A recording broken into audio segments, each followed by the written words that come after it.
At the end of every 7 years thou shalt make a release. And this is the manner of the release: every creditor that lendeth aught unto his neighbor shall release it, he shall not exact it of his neighbor, or of his brother, because it is called the Lord's release. Of a foreigner thou mayest exact it again, but that which is thine with thy brother thine hand shall release. Save when there shall be no poor among you, for the Lord shall greatly bless thee in the land which the Lord thy God giveth thee for an inheritance to possess it. Only if thou carefully hearken unto the voice of the Lord thy God, to observe to do all these commandments which I command thee this day.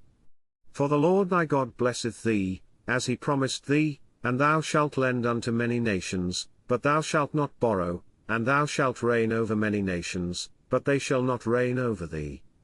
If there be among you a poor man of one of thy brethren within any of thy gates in thy land which the Lord thy God giveth thee, thou shalt not harden thine heart, nor shut thine hand from thy poor brother.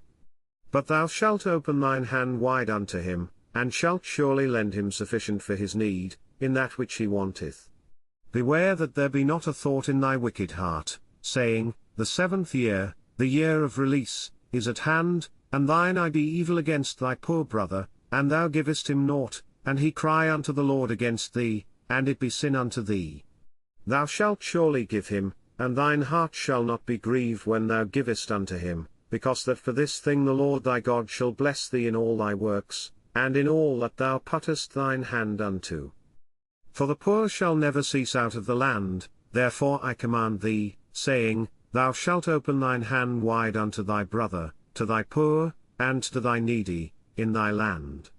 And if thy brother, an Hebrew man, or an Hebrew woman, be sold unto thee, and serve thee 6 years, then in the 7th year thou shalt let him go free from thee. And when thou sendest him out free from thee, thou shalt not let him go away empty. Thou shalt furnish him liberally out of thy flock, and out of thy floor, and out of thy winepress, of that wherewith the Lord thy God hath blessed thee thou shalt give unto him. And thou shalt remember that thou wast a bondman in the land of Egypt, and the Lord thy God redeemed thee, therefore I command thee this thing today. And it shall be, if he say unto thee, I will not go away from thee, because he loveth thee and thine house, because he is well with thee.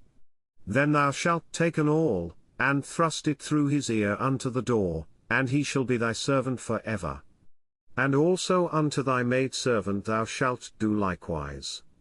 It shall not seem hard unto thee, when thou sendest him away free from thee, for he hath been worth a double hired servant to thee, in serving thee 6 years, and the Lord thy God shall bless thee in all that thou doest.